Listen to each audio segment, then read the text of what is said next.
Hello guys, and welcome to another video from Vintage Radar. Today I'm going to show you how to change the date format on your Timex Ironman Triathlon. So instead of seeing the month and day of the month, you can see the day of the month and the month. And what you want to do is to press and hold the set and recall button for around 3 seconds.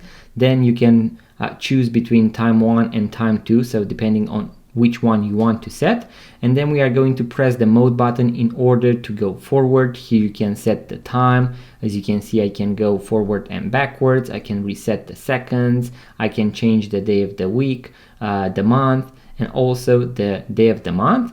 And then if I press it one more time, I can go and change the 12/24 hour display. Then if I press once again, here I have month and date, and if I press one of the two buttons, I'm going to go to date and month.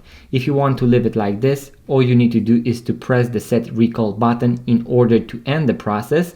And as you can see now, I have the 13th of February. So in case you prefer this order, you can easily switch it up. I'm going to also make a full video with all the functions and features of the Timex Ironman Triathlon. I'm going to link it right here and also in the description box below. So make sure to watch it in case you want to learn how to do all the settings, how to use all the buttons, and also how to use the chrono, the timer, the alarm, the start and split option that you have. So everything on this Timex Ironman Triathlon. I'm sure you are going to find it useful. And also guys, if you found value from this video, make sure to give it a thumbs up, leave a comment, subscribe to this YouTube channel. It really helps a lot, and I'm going to see you guys on the next video.